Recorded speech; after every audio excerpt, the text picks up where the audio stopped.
70,000 जिंदा हो गए। कैसे ये वाकया क्या है? किसके दौर में ये मुर्दे जिंदा हुए? ये मुर्दे जो ये लोग मरे कैसे थे? किसने इसको जिंदा किया? इनके मरने का सबब क्या था? और मरने के बाद ये कहाँ रहे? कितना अरसा रहे? हिजकिय्याह अलैहिस्सलाम कौन थे? लाशों का क्या हुआ? इन सब सवालों का जवाब इस वीडियो में इंशाल्लाह मिलेगा आपको। और इस वीडियो को हसूल सवाब के लिए और हसूल इल्म दीन के लिए आखिर तक देखिएगा। आइए वीडियो को शुरू करते हैं। अल्हम्दुलिल्लाहि रब्बिल आलमीन वस्सलातु वस्सलामु अला सय्यिदिल मुरसलीन अम्मा बाद फ़अऊज़ु बिल्लाहि मिनश शैतानिर रजीम बिस्मिल्लाहिर रहमानिर रहीम। फरमान मुस्तफ़ा सल्लल्लाहु तआला अलैहि वसल्लम, जो मुझ पर एक मरतबा दुरूद पाक पढ़ता है अल्लाह ताला उस पर 10 रहमतें नाज़िल फरमाता है। सुभान अल्लाह। सल्लु अलल हबीब सल्लल्लाहु अला मुहम्मद सल्लल्लाहु अलैहि वसल्लम। मीठे मीठे इस्लामी भाइयों, इस वाक़े को बयान करने से पहले आइए ये देखते हैं कि हज़रत हिजकिय्याह अलैहिस्सलाम कौन थे। ये वाक़या बेसिकली इनके साथ मुंसलिक है। तो ये कौन थे, इनके मतलब पढ़ते हैं।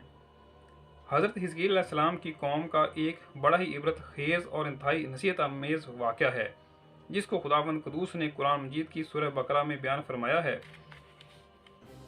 ये हज़रत मूसा अलैहिस्सलाम के तीसरे खलीफा हैं, जो मनसब नबूवत पर सरफराज किए गए। हज़रत मूसा अलैहिस्सलाम की वफ़ात अक़दस के बाद आपके खलीफा अव्वल हज़रत यूशा बिन नून अलैहिस्सलाम हुए, जिनको अल्लाह ताला ने नबूवत अता फरमाई। उनके बाद हज़रत कालब बिन यूहन्ना अलैहिस्सलाम हज़रत मूसा अलैहिस्सलाम की खिलाफत से सरफराज होकर मर्तबा नबूवत पर फायज हुए। फिर उनके बाद हज़रत हिजकिय्याह अलैहिस्सलाम हज़रत मूसा अलैहिस्सलाम के जानशीन और नबी हुए। हज़रत हिजकिय्याह अलैहिस्सलाम का लक़ब इब्नुल अजूज़ यानी बुढ़िया के बेटे है, और आप ज़ुल्कफ़ल भी कहलाते थे। इब्नुल अजूज़ कहलाने की वजह यह है कि ये उस वक्त पैदा हुए थे जबकि उनकी वालदा माजिदा बहुत बूढ़ी हो चुकी थीं, और आपका लक़ब ज़ुल्कफ़ल इसलिए हुआ कि आपने अपनी कफ़ालत में लेकर 70 अंबिया कराम को कत्ल से बचा लिया था, जिनके कत्ल पर यहूदी कौम आमादा हो गई थी। फिर ये खुद भी खुदा के फजलो करम से यहूदियों की तलवार से बच गए और बरसों जिंदा रहकर अपनी कौम को हदायत फरमाते रहे। आइए मुर्दों को जिंदा होने का वाक़या क्या था उसकी तरफ बढ़ते हैं।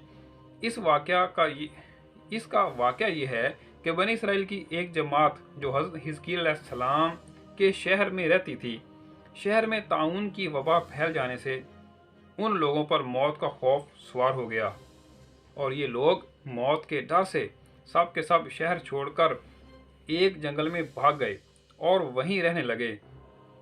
तो अल्लाह ताला को इन लोगों की ये हरकत बहुत ज़्यादा नापसंद हुई। चुनांचे अल्लाह ताला ने एक अजाब के फरिश्ते को इस जंगल में भेज दिया, जिसने एक पहाड़ की आड़ में छुपकर और चीख मारकर बुलंद आवाज़ से ये कह दिया कि मूतू यानी तुम सब मर जाओ। और इस मुहीब और भयानक चीख को सुनकर बगैर किसी बीमारी के अचानक ये सब के सब मर गए, जिनकी तादाद 70,000 थी। उन मर्दों की तादाद इस कदर ज़्यादा थी कि लोग इनके कफन और दफन का कोई इंतज़ाम नहीं कर सके, और इन मुर्दों की लाशें खुले मैदान में बेगोरो कफन 8 दिन तक पड़ी पड़ी सड़ने लगीं, और बेइंतहा ताफुन और बदबू से पूरे जंगल बल्कि इसके इतराफ में बदबू पैदा हो गई। कुछ लोगों ने इनकी लाशों पर रहम खाकर चारों तरफ से दीवार उठा दी ताकि ये लाशें दरिंदों से महफूज रहें।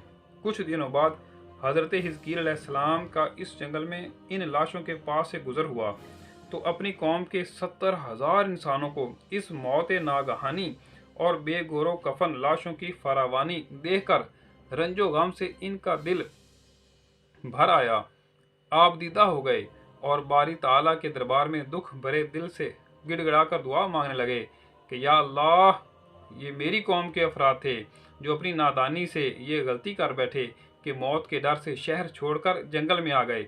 ये सब मेरे शहर के बाशिंदे हैं। इन लोगों से मुझे उन्स हासिल था और ये लोग मेरे दुख सुख में शरीक रहते थे। अफसोस کہ میری قوم ہلاک ہو گئی اور میں بالکل اکیلا رہ گیا۔ اے میرے رب، یہ وہ قوم تھی جو تیری حمد کرتی تھی اور تیری توحید کا اعلان کرتی تھی اور تیری کبریائی کا خطبہ پڑھتی تھی۔ آپ بڑے سوز و دل کے ساتھ دعا میں مشغول تھے کہ اچانک آپ پر یہ وحی اتر پڑی۔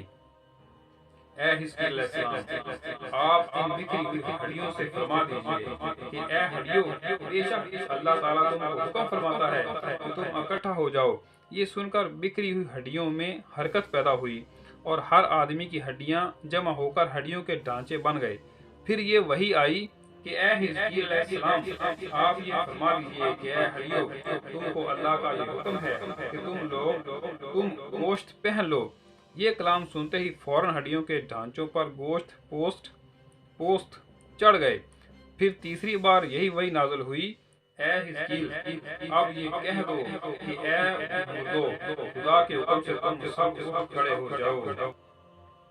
چنانچہ یہ فرما دیا تو آپ کی زبان سے یہ جملہ نکلتے ہی 70,000 لاشیں دم زدن میں ناگہاں یہ پڑھتے ہوئے کھڑی ہو گئیں کہ سبحانک اللہم و بحمدک ولا الہ الا انت۔ پھر یہ سب لوگ جنگل سے روانہ ہو کر اپنے شہر میں آ کر دوبارہ آباد ہو گئے اور اپنی عمروں کی مدت بھر زندہ رہے۔ لیکن ان لوگوں پر اس موت کا اتنا نشان باقی رہ گیا کہ ان کے اور ان کی اولاد کے جسموں سے سڑی ہوئی لاش کی بدبو برابر آتی رہی، اور یہ لوگ جو کپڑا بھی پہنتے تھے وہ کفن کی صورت میں ہو جاتا تھا، اور قبر میں جس طرح کفن میلا ہو جاتا ہے ایسا ہی میلا پن ان کے کپڑوں پر نمودار ہو جاتا تھا۔ چنانچہ یہ اثرات آج تک ان یہودیوں میں پائے جاتے ہیں جو ان لوگوں کی نسل سے باقی رہ گئے۔ یہ عجیب واقعہ قرآن مجید کی سورہ بقرہ میں خداوند قدوس نے بیان فرمایا ہے۔ تو درس ہدایت، میٹھے میرے اسلام، یہ جو واقعہ بیان کیا اس میں درس عبرت کیا ہے؟ آدمی موت کے ڈر سے بھاگ کر اپنی جان نہیں بچا سکتا، لہذا اس کو چاہیے کہ جیسی بھی آفت آئے، جیسی پریشانی آئے، وہ وہیں اس کے صبر شکر کے ساتھ گزارا کرے اور اس کا استحباب سوچے اور اللہ تعالیٰ سے مدد چاہے۔ میٹھے میرے اسلام بھائیو، دنیا دارالعمل ہے، یہاں ہم نے نیکیاں کرنی ہے اور آخرت میں اس کی جزا ملے گی۔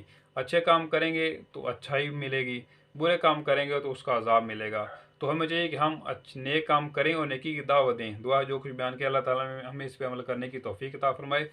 میری اگر یہ ویڈیو پسند آئی تو اس کو لائک ضرور کر دیں، میرے چینل کو سبسکرائب کر دیں اور اس ویڈیو کو زیادہ شیئر کیجیے، عام بنائے۔ آمین بجائے خاتم النبیین، صلو علی الحبیب صلی اللہ علی محمد صلی اللہ علیہ وآلہ وسلم۔